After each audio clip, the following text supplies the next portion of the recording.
네, 73페이지입니다. 교재. 본절에서는 앞서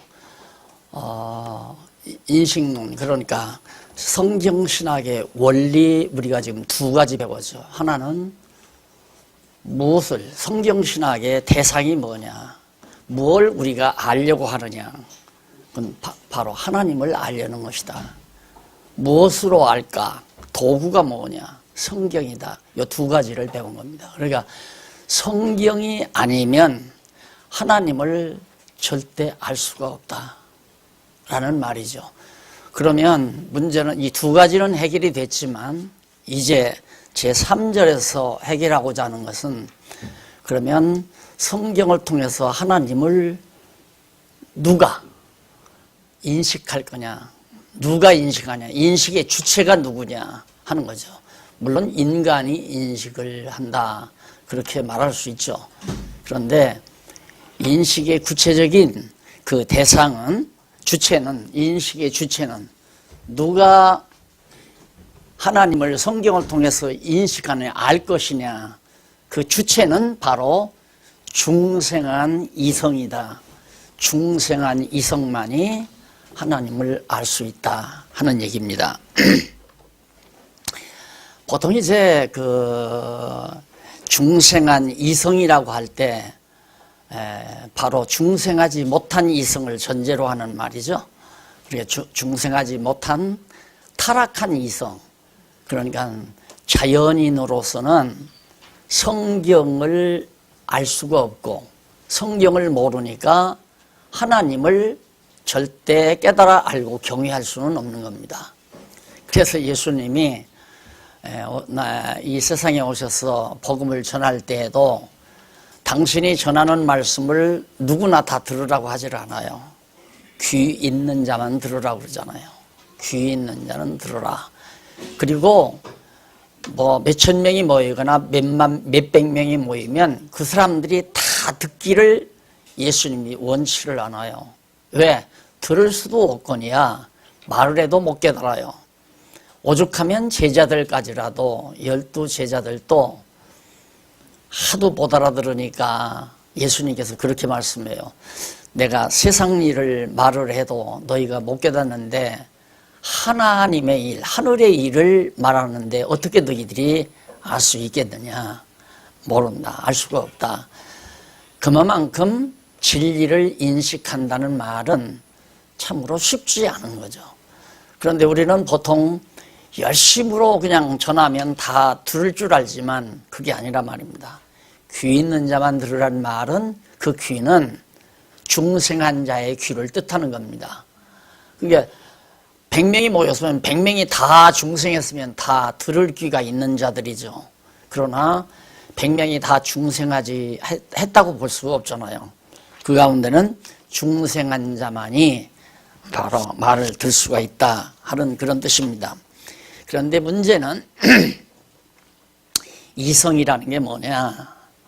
보통 우리가 이성하면 뭐 지성, 이성 뭐 이런 것들을 용어를 많이 쓰지만은 보통은 우리 인간이 이 오감이 있잖아요. 오감, 시각, 청각, 그 다음 후각, 냄새 맡는 거, 그 다음 촉각, 그러니까 이렇게 몸에서 느끼는 시각, 청각, 후각, 감각, 그 다음 이제 이런 오감이, 인간에게 5개의 감각이 있는데 이런 오감들을 통해서 많은 정보를 접수를 합니다.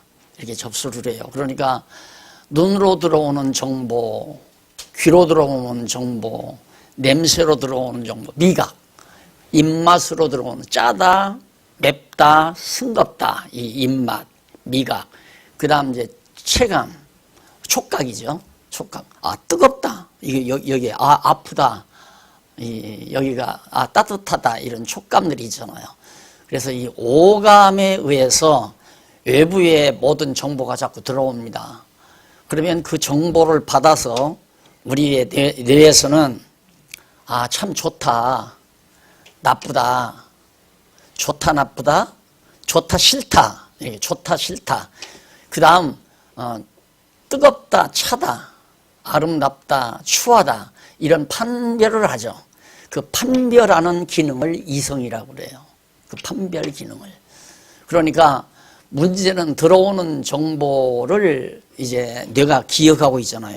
그럼 내가 지금 70이 넘게 살았는데 그동안 살아오는 동안 숱한 많은 것들을 보고 경험하고 만지고 그런 정보들을 많이 입수해서 이 안에 저장하고 있어요. 그래서 저장하고 있는데 저장된 것도 있고 잊어버리는 것도 있고 잊어버리다 다시 생각나는 것도 있고, 그렇게 그걸 기존의 내 관념이라고 그러죠. 기존 관념. 그런데 이미 저장된, 이미 70년 넘게 내가 받아들여오는 모든 정보와 지금 현재 살아가면서 보고 느끼고 또 내게로 들어오는, 오감을 통해서 들어오는 정보하고 믹서가 돼요. 이게 믹서. 이게 두 가지 정보를 모아가지고 종합적으로 좋다, 나쁘다, 싫다, 옳다, 그르다, 아름답다, 추하다, 이렇게 판단하는 기능을 이성이라고 한다 이 말입니다. 그러니까 우리가 성경 말씀을 들을 때 그 말씀을 듣고 이거 진리네 하고 받아들여야 되는데, 진리라고 받아들일 수 있는 이성 기능이라는 것이 타락된 상태에서는 그렇게 안 받아들인다 이 말이에요. 초기 불순교회에서 저걸 어떻게 믿어? 안 받아들인다 이거죠. 그게 귀가 없기 때문에. 그러니까 하나님이 여호와시다라고 하는 정보를 받아들일 수가 없다. 또 예수가 그리스도라고 하는 정보를 안 받아들이는 거죠. 진리를 진리대로 판별을 못한다 이거예요. 그러니까 자기에게 좋으면 진리고 자기에게 싫으면 비진리예요. 내가 옳다고 하면 옳고 내가 그러다고 하면 그런 거예요. 그러니까 자기가 타락된 자기 이성으로 진리다 거짓이다 라고 판단할 수밖에 없잖아요. 인간은.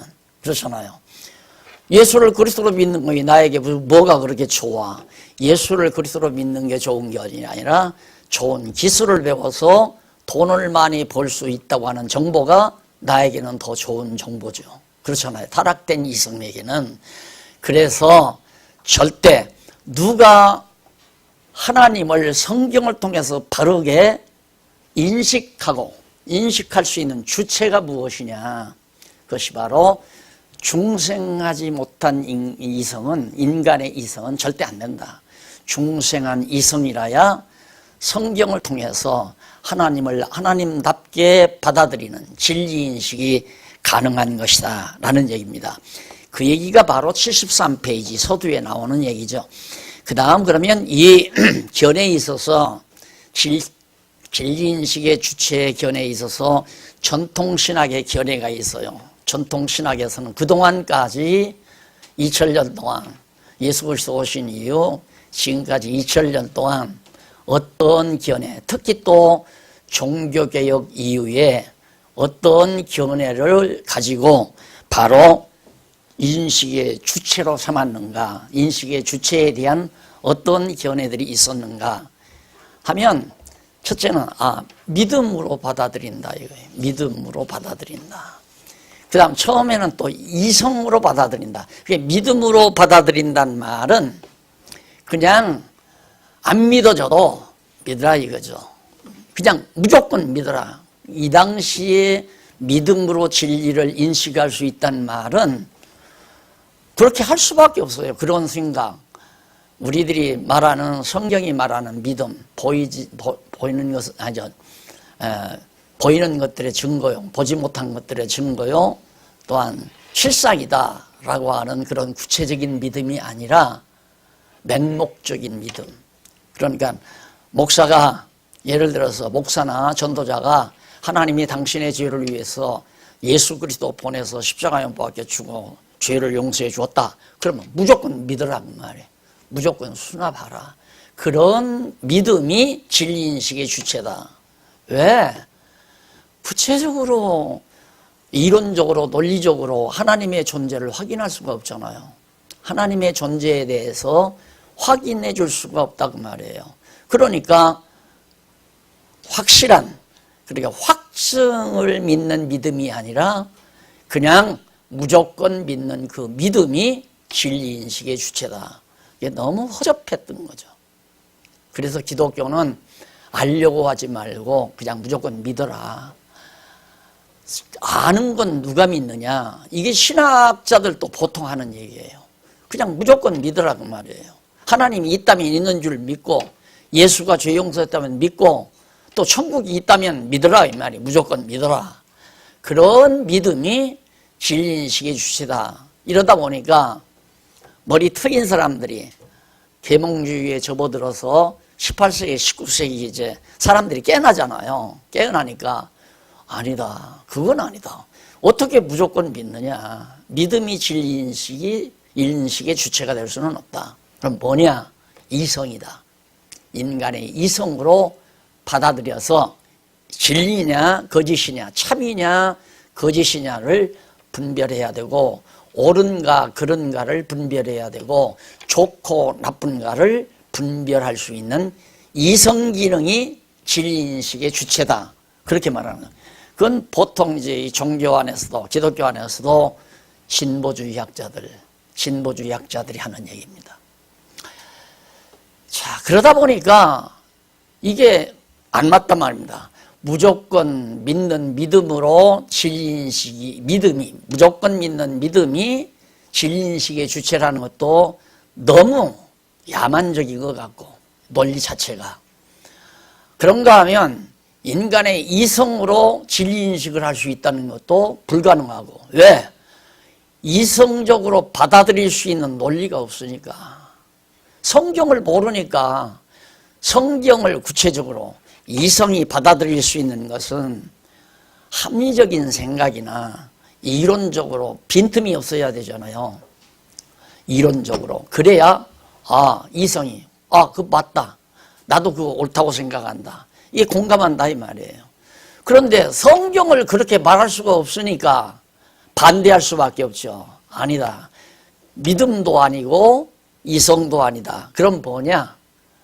신앙하는 이성이다. 이렇게 놓은 신앙하는 이성이다. 이게 둘을 갖다가 합쳐놓은 거죠. 신앙하는 이성만이 바로 진리인식을 할 수 있다. 어떻게 보면 그렇듯하죠. 신앙하는 이성, 그것이 중생한 이성과 같은 거 아니냐. 그 다른 것이 뭐냐면 여기서 말하는 전통신학에서 말하는 신앙하는 이성, 그 신앙은 무조건 믿는 신앙. 논리적으로 따져봐서 분명하다, 확실하다, 확증이 떨어져서 받아들이는 믿음이 아니라 무조건 그냥 말하는 대로 믿는 거. 하나님이 있다고 믿어라. 내 죄 용서함을 받았다고 믿어라. 예수가 하나님의 아들이라고 믿어라. 이렇게 무조건 믿어지는 그 믿음을 가진 이성. 그러니까 이성은 믿음의 좌우를 받아야 되잖아요. 믿어지는 믿음의 좌우를 받는 이성이니까 그 이성마저도 야만적이죠. 도저히 합리성도 없고 논리성도 없는데 그냥 믿어지니까 진리로 받아들이는, 수납하는 그런 주체가 바로 신앙하는 이성이라는, 그게 이제 최근 이제 신학자들이 바로 진리인식에 있어서 주체란 신앙하는 이성이다. 그게 보수주의 학자들에게서 이제 보편적으로 말하는 겁니다. 그러나 구체적으로 그 내용을 파고 들어가면 허접한 거죠. 말도 안 되는 얘기예요. 안 믿어지는 걸 믿어지라. 하나님을 믿어라. 하나님이 있다고 믿어라. 그걸 어떻게 믿냐? 그냥 무조건 믿어. 그 무조건 하나님이 있다고 믿는 그 믿음을 가진 자의 이성이 바로 하나님을 진리로 받아들인다. 이런 참 우스운, 허접한 그 이론 자체가 너무도 말도 안 되는 말로 엮어놓은 거죠. 그러니까 인지가 발달하면서 학자들이 머리가 좀, 요즘 이제 우리나라도 더러 서울대나 연구대 출신들이 이제 미국에 가서 공부하는 사람들이 신학 공부하는 사람들이 많잖아요. 그런 사람들이 가면 다 자유주의 신학 돼버리고 말아요. 다. 아, 성경은 하나님 말씀이 아니다. 그래서 기독교를 완전히 인간의 합리적인 사고로 만들어가는 진보주의 신학자들이 될 수밖에 없다 이 말이에요. 안 그러면 자기 머리가 용납을 안 하는데, 꽤 그래도 뭐 서울대 연고대 나왔으면 이성적으로 잘 발달했을 거 아니에요. 근데 이성적으로 도저히 용납이 안 된다 이 말이에요. 그러니까 성경은 하나님 말씀이 아니고 하나의 문서일 수밖에 없다. 그리고 성경에는 아무런 논리가 없기 때문에 하나님이 있는지 없는지도 알 수가 없다. 천국 누가 가봤느냐? 천국이 있는지 없는지를 어떻게 아느냐? 이렇게까지 지금 기독교가 완전히 퇴보해 가고 있는 거거든요. 그런데 여러분들이 지금 이 자리에 나와서 이런 강의를 들으니까 아하, 정말 신학이라는 게 너무너무 허접하구나. 여러분들은 그냥 하나님 여호와 쉽게 믿고 예수가 그리스도라는 걸 아주 쉽게 받아들였잖아요. 왜? 성경을 통해서 아주 쉽게 받아들였어요. 그런데 학자들은 안 그렇다 이 말이에요. 못 받아들여요. 그러니까 세월이 가면 갈수록 기독교는 주저앉을 수밖에 없어요. 처져갈 수밖에 없어요. 왜? 사람들의 인지가 점점 더 다 발달하니까. 요즘 어린아이들 얼마나 영악합니까? 안 된다. 전도도 안 돼요 이제는. 자, 그래서 인식 주체로서의 중생한 이성이라고 하는 것은 바로 우리 성경신학의 주창인데, 전통신학에서는 결국 신앙이다 아니면 이성이다. 중생한 이성이 아니에요. 그냥 타락한 인간의 이성. 그러면 타락한 인간의 이성이라는 건 뻔하잖아요. 내 눈으로 직접 보고, 귀로 듣고, 코로 냄새 맡고, 입으로 먹어보고, 손으로 만져보아야만이 맞다. 이것이 크다, 작다, 뜨겁다, 차다, 예리하다, 무뎌졌다, 이런 것들을 다 판단하잖아요. 이 오감으로만 봐야. 그런 인간이 보이지 아니하는 하나님에 대한 진리를 어떻게 받아들여요? 보이는 것만이, 구체적인 물질만이 오감을 통해서 접수할 수 있단 말입니다. 오감을 통해서 정보를. 그런데 그런 오감에 의해서 결정하고 판별하는 이성 기능을 가지고 보이지 아니하는 신령한 영적 세계의 하나님에 대한 진리를 어떻게 받아들이냐고요. 도저히 받아들일 수가 없는 거죠. 안 된다 이 말입니다. 그래서 바로 이 전통신학의 견해는 이런 한계에 부딪혀버리고 만 거죠. 그래서 거기 넘어가서 74페이지 두 번째 문단에 보면 이상과 같은 여러 가지 주장들은 모두가 그럴듯한 이론과 근거를 가지고 있다. 그러나 하나님에 관한 지식의 인식 주체를 이성이라고 주장하는 경우에 있어서 문제가 없는 건 내가 지금까지 다 말한 거예요. 그런 내용들. 그래서 이쪽 75페이지 두 번째 문단, 하나님에 관한 지식의 인식 주체를 신앙이라고 주장하는 것도 이것도 문제가 된다, 그런 얘기고요. 그래서 77페이지 두 번째 문단 위에서 세 번째 줄, 하나님에 관한 진리인식의 주체를 신앙하는 이성이라고 그렇게 생각하는 경우에 있어서도 여전히 문제가 있다 이 말이에요. 왜? 신앙이 앞서야 되니까 신앙을 하는 이성이 돼야 되는데 신앙이 어떻게 가능한가? 진리가 일단 받아들여지지 아니한 상태에서 믿어지겠느냐 이 말이에요. 예를 들어서 처음 사람을 만났어요. 처음 만나서 저 사람하고 같이 동업을 할 건가 안 할 건가, 동업자로 삼을 건가 안 삼을 건가. 그런데 그 사람이 자기 속을 드러내지를 않아요. 자기를 말하지 않는다요. 그럼 내가 믿어질 수가 없잖아요. 안 믿어지는데 어떻게 받아들일 수가 있느냐 이 말이죠. 그러니까 그 신앙하는 이성이라는 그 자체가 벌써 언어 순서로 보아서도 맞지 않는 얘기죠. 일단은 내가 진리로 받아들여야 믿어지는 건데 믿어야 받아들여진다 하는 얘기니까 잘못된 거 아니에요? 이런 것들을 지금 일반 신학에서 가르치고 배우려고 한두 해가 아니에요, 여러분. 그냥 고등학교는 그만두더라도 대학 4년, 신학 3년, 신학 3년하고 하면 겨우 목사고시 자격증을 주어요. 그러니까 신학 3년에서 해결되는 거 아니에요. 그러니까 더 전문적으로 하기 위해서 대학원을 가요. 석사 3년, 그 다음 박사 4, 5년.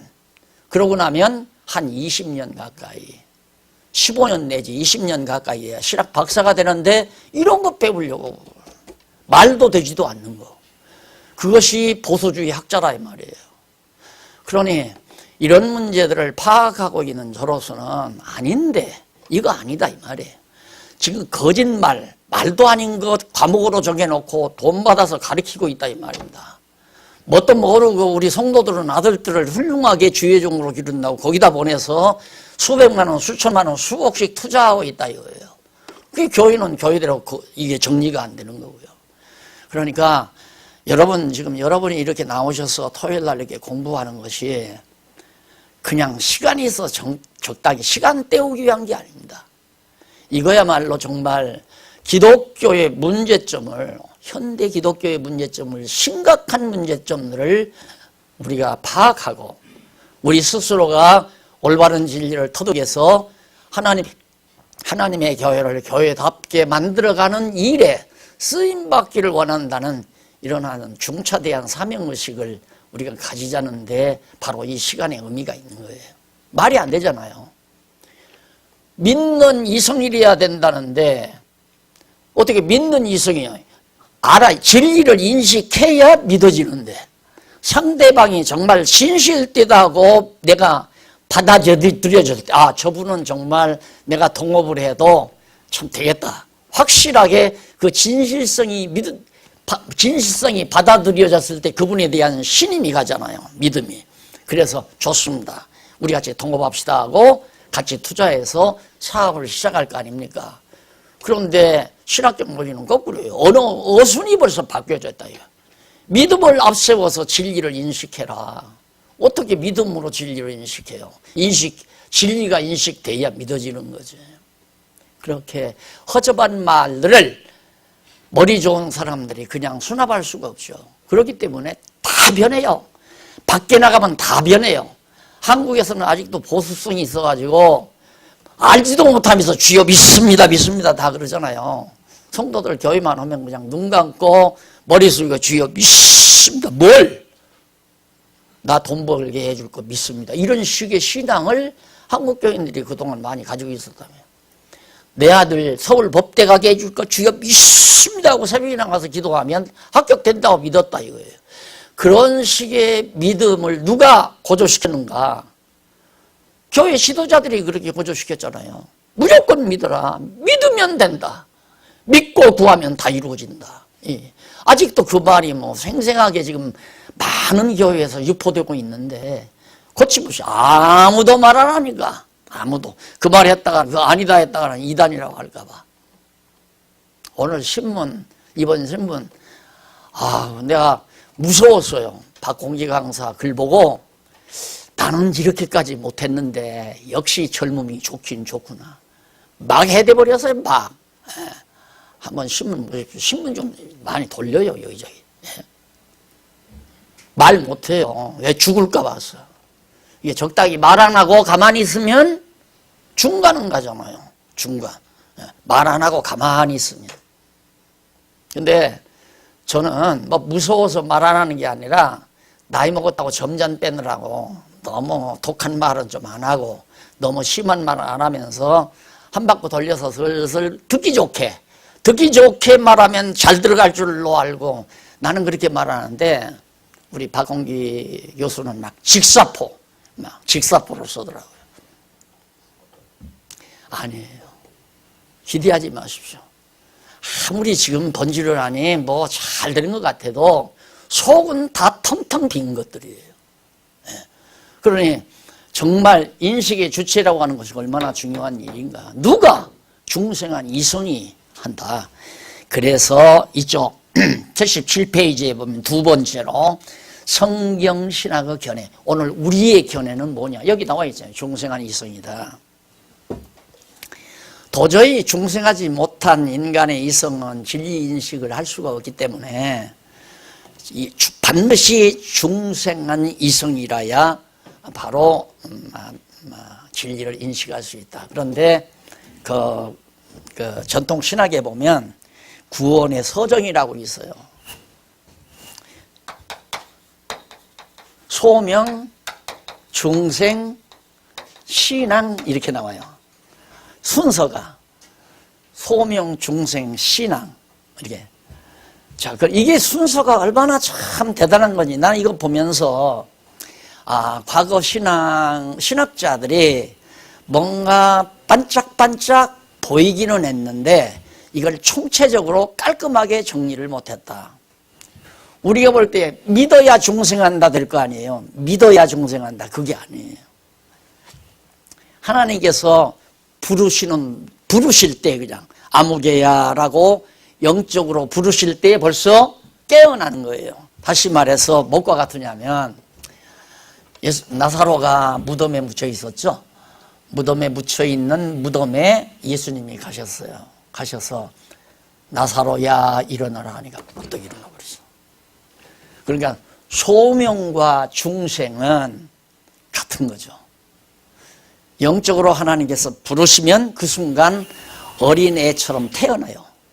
우리의 영혼이 다시 중생한다 이 말입니다. 그러면 나자마자 엄마 젖꼭지를 찾죠. 육신의 아이도 엄마에 대한 채취를 알아요. 금방 난 아이도. 그러니까 엄마 품을 자꾸 찾게 되고 엄마의 젖을 의지하게 되고 그러면서 바로 어머니에 대한 산모에 대한 의타심, 신앙심이 중생한 아이가 이제 생기게 되는 거죠. 엄마 품을 안 떠나려고 그러잖아요. 그래서 이제 중생한 사람은 믿어진다. 그러니까 이 믿어지는 것이 정도가 있는 거예요. 정도가. 그러니까 아주 옅은 정보에 대해서 믿어질 수도 있고 더 성장하면 이제 깊은 진리를 인식해서 믿어질 수 있고 그 인식의 정도는 다 낮아요. 그러니까 아는 것과 믿는 것에 차도가 있어진다 이 말이에요. 1살짜리가 아는 것과 2살짜리가 아는 것과 10살짜리 아는 것이 다르듯이 신앙생활도 마찬가지잖아요. 오늘 여기 나오신 여러분들은 적어도 지금 신학적 논리를 공부하고 있잖아요. 신학 논리를. 그래, 이것은 상당히 수준 높은 얘기란 말입니다. 지금 현재 여러분들이 공부하고 있는 이것은. 그러니까 죄송하지만 여기 다 신학교 7, 8년씩 이렇게 하신 목사님들이 이 강의에 같이 앉아서 지금 공부하고 있잖아요. 같이 연구하고 그러면서 끄덕이고 우리가 거기에서 다 나부터도 그렇게 헤맸댔으니까. 그러니까 이렇게 고도로 인식하는 것도 우리의 영혼이 중생하지 않으면 안 된다. 그러니까 여러분들도 이른 아침 오늘 공휴일인데 쉬는 것도 지켜놓고 이른 아침 여기에 나오셔서 이 강의를 듣는 것은 아기가 자라나면서 필요하면 엄마 젖을 찾잖아요. 엄마 젖을 먹고 나면 그냥 스스로 떨어져 나가요. 배부르니까. 그 다음 배고프면 또 달려들고. 그러듯이 우리는 이미 중생했기 때문에 상당히 신앙이 성장했으니까 우유 먹고는 안 되잖아요. 갈비를 듣거나 짜장면을 먹거나 밥을 먹거나 딱딱한 음식을 먹어야 되기 때문에 이렇게 신학적인 딱딱한 이론 자체도 여러분들이 들으면서 아하 그런 거구나 이렇게 깨닫는 거죠.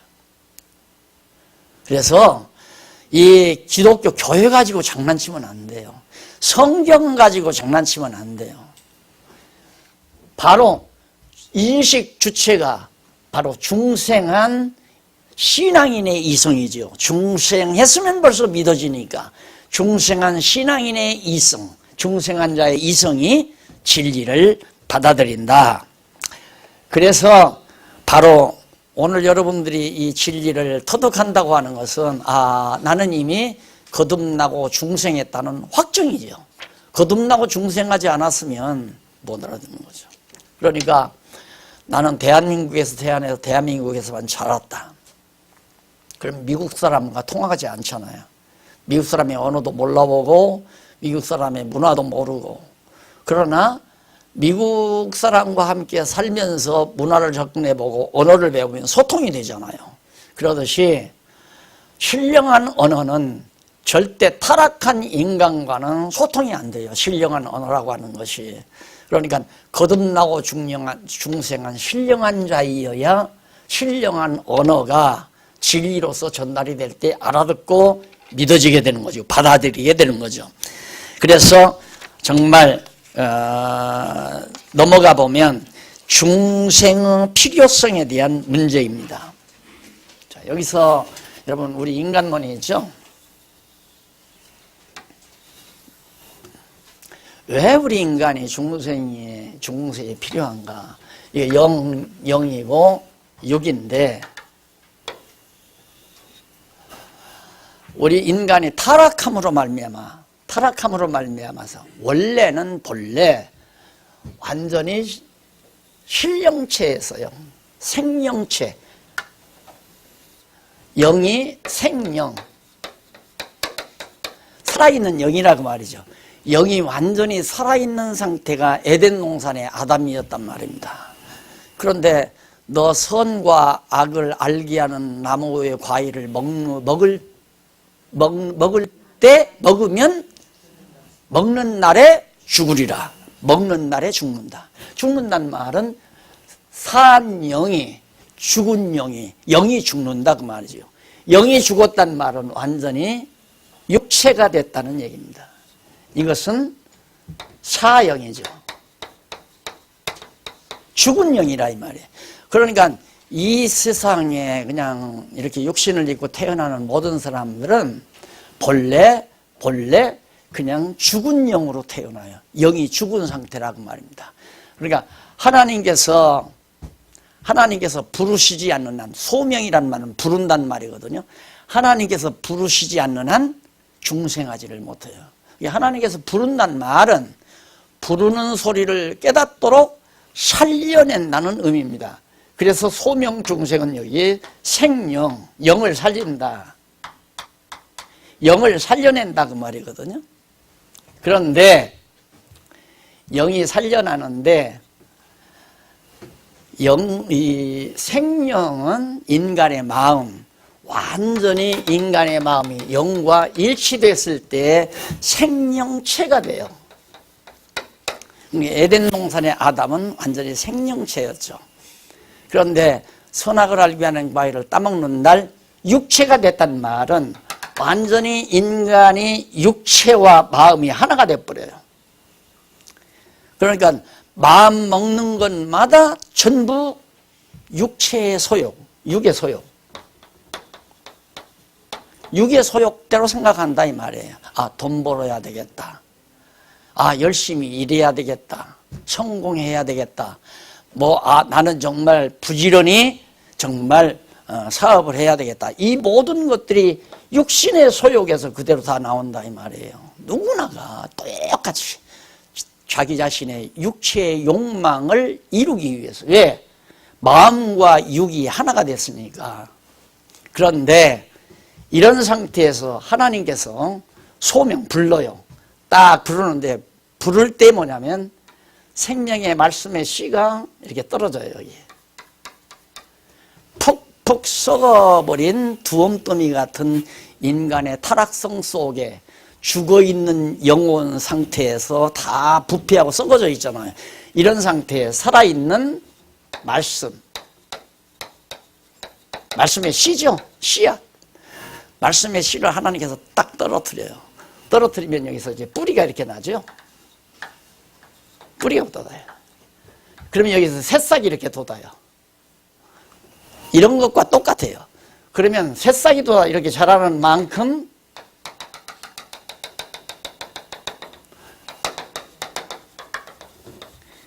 이렇게 우리 인간의 마음이 영쪽으로 향하는 거예요.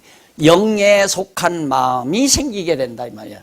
지금까지는 육에 속한 마음이죠. 마음 자체가 육에 속한 마음인데 여기는 영에 속한 마음. 영에 속한 마음이 딱 생기게 돼요.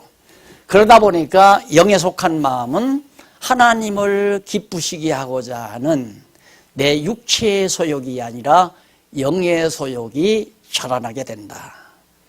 그래서 이것이 산영이, 영은 살았는데 몸은 아직도 육체를 다 벗어나지 못하고 내가 입고 있잖아요. 이 육신의 몸을 내가 지금 현재 70년이 넘게 80년 가까이 지금 가지고 있잖아요. 아직 못 벗고.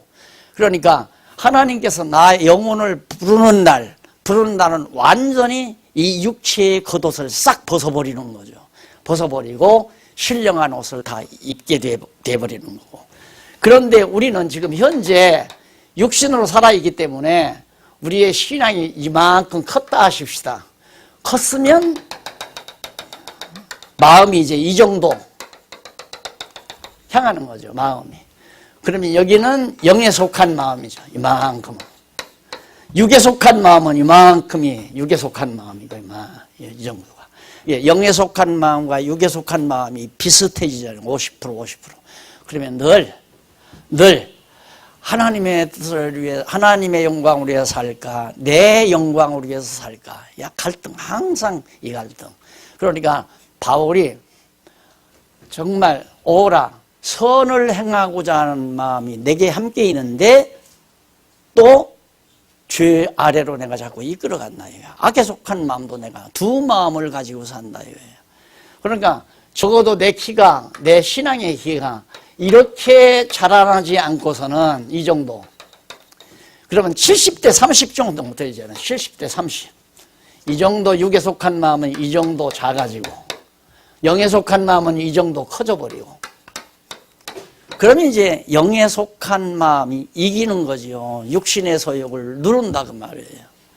그래서 우리의 신앙이 자라나게 되는데 이렇게 중생한 자가, 이런 자가 가지고 있는 이성이라야 지금 들어오는 오감을 통해서 들어오는 모든 정보, 그동안 내가 살아나오면서 오감을 통해서 들어온 정보를 보관하고 있는 거, 어디 가면 좋은 음식이 있고, 어디 가면 좋은 땅이 있고, 어디에 가면 좋은 집이 있고, 어디에 가면 내가 잘 놀 수 있는 처소가 있고, 이런 정보들이 다 있잖아요.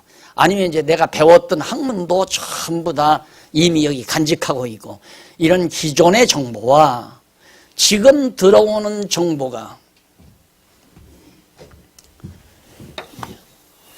여기 이 내리 속에 이제 기존 정보 플러스 현재 정보, 지금 들어오는 정보. 내가 이렇게 가다가 좋은 집을 봤어요. 좋은 집을 봤는데 단순하게 나 좋은 집을 사서 한번 어깨 펴고 살아봐야 되겠다. 이렇게 단순하게 나가는 게 아니에요. 저 좋은 집을 사는 것이 인간에게 무엇이 그렇게 중요한가? 내게서 중요한가? 왜? 기존의 정보와 현재 들어오는 좋은 집에 대한 정보가 믹스가 돼도 육체의 소욕대로 생각하는 것이 아니라 영의 소욕대로 생각하게 된다 그 말이에요. 그럴 돈이 있으면 나는 그걸 가지고 저 거짓과 부정 속에서 허덕이는 많은 영혼들에게 진정한 참 자유와 평안을 줄 수 있는 진리를 위해서 살고 싶다. 이런 결론이 이 속에서 나온다. 그러니까 이 중생한 이성, 이 이성 기능이 이만큼 충분히 자랐기 때문에 성숙한 생각을 하게 된다 이거예요. 이것이 성령께서 그런 생각을 가지게 만드시고 그런 생각대로 생각은 반복해서 이제 이 생각이 나오잖아요. 여기서 성령에 속한 생각. 이 생각이 반복이 되면 사상이 되죠. 사상이 구체화되면 바로 뭐가 되냐면 주의 주장. 이래야 된다, 저래야 된다, 이렇게 살아야 된다, 저렇게 살아야 된다, 이래야겠다, 저래야 되겠다. 이것이 의지 결단. 그래서 행동. 즉 삶으로 나타난다 이거예요. 이것이 영적 예배입니다. 신령한 예배, 신령한 예배, 영적 예배, 산제사, 영적 예배. 그러니까 중생한 이성이 이렇게 중생한 속사람이 자라나서 육체의 소욕과 서로 싸우다가 내 안에서 싸움이 일어나는 거죠. 육의 소욕과 영의 소욕이 싸우다가 영의 소욕이 이기게 되면 그 생각을 할 게 아니에요. 생각을 계속 할 거 아니야. 예를 들어서 아까 말했지만 좋은 집, 저걸 내 집을 팔아서 한 2억을 더 보태서 저 집을 사서 내가 어깨 펴고 한번 친구들을 초청해다가 잔치도 하고 어깨 펴고 잘난 척하고 한번 살아봐야 되겠다. 이런 육신에 속한 생각을 하는 게 아니라 나는 지금 사는 집도 만족한다. 저 좋은 집을 내가 더 사서 살아서 그것이 뭐가 그렇게 가치가 있으랴. 내가 돈이 있다면 그렇게 살지 아니하고 예를 들면 하나님의 영광을 위해서 하나님의 기쁘신 뜻을 위해서 이렇게 살고 싶다. 생각이 나요. 일단 처음에 그렇게 살고 싶다. 그러면 그 생각이 그 생각으로 멎어지는 게 아니에요. 왜? 너무 심령 속에 그 생각이 아름다우니까 또 생각나요. 5분 만에 생각나. 예를 들어서 하루에 한두 번 생각나다가 하루에 5, 6번 생각나. 그 다음 하루에 10번, 20번 생각나. 그렇게 생각이 자꾸 반복이 되다 보면 그것이 나의 사상체계가 내 사상과 주의가 된다 이 말이에요. 나는 이렇게 산다. 나는 주를 위해서, 진리를 위해서, 나는 아세아 선교를 위해서, 나는 이 진리를 많은 어두운 사람들에게 알리기 위해서. 내가 놀라운 것은 이번에 신문에 보니까 갑자기 후원금이 툭 올랐더라고요.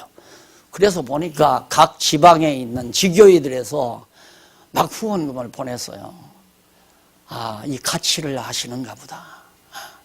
신문이 지금 영향을 미치는 게 굉장히 큽니다. 그리고 우리 지금 이 방송 영향이 굉장히 크고요. 왜 그러냐면 방송은 연령이 드신 분들, 그러니까 책을 가까이 할 수 없는 60대 이상 되신 분들에게는 방송이 유력해요. 늘 방송 듣고 공부하니까. 그런데 40, 50대 이런 분들은 글을 많이 보내요. 책, 신문. 이 두 가지 기능이 지금 우리 이 말씀운동, 그러니까 성경신학 운동을 굉장히 지금 업시키고 있는 거죠. 누가 감히 이단이라 소리를 못 하잖아요. 과거 같으면 벌써 2단 몇 번 되고도 남았어요. 끌려가서 재판도 받고 배지 따 했을 거예요. 근데 지금 쫙 소리 없잖아요. 그런 거 보면 해외에서까지 하여튼 후원금이 신문사에 한 몇십만 원, 방송사에도 들어오고 그런다고 그러더라고요. 그러니까 그런 생각을 누가 하라고 그랬나? 스스로 마음속에 스스로 생각이 나서 해야지 하다 보면 그렇게 협력을 해서 결국은 영적 예배. 그럼 그게 삶이에요. 하나님을 알고 하나님을 기쁘시게 하며 사는 삶이 우리 기독교 신앙생활인데 아직 현재는 그게 아니잖아요. 기독교 신앙이라는 게 뭐냐? 매주일마다 와서 제사의식 행하는 거. 예배에 참석하는 게 그게 신앙생활이라 이거예요. 우리도 얼마 전까지만도 그렇게만 알고 살아왔잖아요. 그래서 도저히 이렇게만 하다가 내가 죽을 수는 없다. 확 바꿔야 한다. 이래서 이제 체제개혁을 한 이유가 바로 그겁니다. 영적 생활이에요. 그냥 생활. 그래서 서구인들은 이렇게까지 진리를 깨닫지 못했어도 바로 신앙의 결론이 생활로 가요. 그래서 언젠가도 말했지만 서구의 신앙인들이 특히 유럽 쪽의 신앙인들이 그쪽에서 이제 유학하고 돌아온 우리 신학교 교수들이 가끔 그런 얘기를 하더라고요. 자기 그 장학금을 누가 되는지도 몰랐대요. 그래서 졸업식 날 학위 받으면서 딱 왔는데 교수가 소개를 해요. 이 노인 부부가 당신의 그동안 장학금, 당신의 그 학비를 전부 전담을 했다. 근데 허연 할머니 할아버지가 생활 그 생활비를 타가지고, 그 적금을 타가지고 살잖아요. 적금으로 살아가는데, 그 생활비에서 전력하고 모두 모아서 그분은, 이 인지 하나를 길러서 대한민국에 보내면 많은 영혼들을 살린다고 하는 이 가치관을 가지고 그렇게 산 거예요. 그러니까 그게 바로 영적 예배거든요. 근데 우리는 자꾸만 현재 교회는 그쪽으로 몰아가는 게 아니라 생활로 몰아가는 게 아니라 의식으로 몰아가요. 의식으로. 자꾸 예배의식, 예배. 어떤 모임에 의식에 참여하고 의식을 치르고 이런 쪽으로. 그러다 보니까 이방 종교나 비슷하게 만들어져 가는 거죠. 그래서 모두가 이 진리의 인생, 중생한 이성은 왜 반드시 중생을 해야 하는가?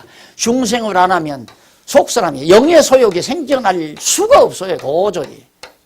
그러니까 이 정도 자라나려면 하나님의 말씀을 우리가 다 깨닫고 나면 성경 말씀이 내 생각의 요소가 되잖아요. 어떤 일이 딱 부딪히면 하나님의 말씀에 딱 생각이 나죠. 그래서 이제 그 말씀 따라 내가 결단하게 되고 행동하게 되고. 그래서 중생의 필요성에 대한 문제를 거론한 것이 바로 그겁니다. 중생된 이성의 기능에 관한 문제도 80페이지에 나오죠. 80페이지. 중생이 되어진 이성 기능에 대한 문제 지금 나오죠. 이성 기능이라 이성과 이 이성은 육체에 타락된 이성과 중생한 이성은 판이하게 이성은 항상 판단을 하나님이 기뻐하시는 뜻, 범사에 감사하라, 쉬지 말고 기도하라, 그리고 범사에 감사하라, 쉬지 말고 기도하라, 그 다음 뭐예요? 예? 예. 그게 바로 너희를 향한 하나님의 뜻이다 이 말이에요. 그러니까 그 뜻을, 하나님의 뜻을 기뻐하고 즐거워하지만 여기는 싫어한다 이 말이에요. 그걸 싫어해요. 범사해요. 되게 감사해. 범사해. 돈 잘 번 건 감사하지만 돈 잃어버린 걸 어떻게 감사해? 안 되죠. 그 여기는 범사에 감사. 항상 기뻐할 수가 어떻게 있어? 저 인간이 나를 욕하는데 내가 어떻게 기뻐해? 내가 지금 사업이 망하는데 어떻게 기뻐해? 안 되는 거죠. 그러나 중생한 이성은 범사에 감사하고 항상 기뻐하고 쉬지 않고 누구 뜻, 내 뜻을 구하는 것이 아니라 하나님의 뜻을 구하는 자가 되시는 거죠. 그만큼 중생한 이성이 달라지기 때문에 인식의 주체로서의 중생한 이성이 바로 인식론의 세 번째 원리 중에 하나다. 그러니까 누구를? 하나님을 뭘로? 성경으로. 누가? 중생한 이성.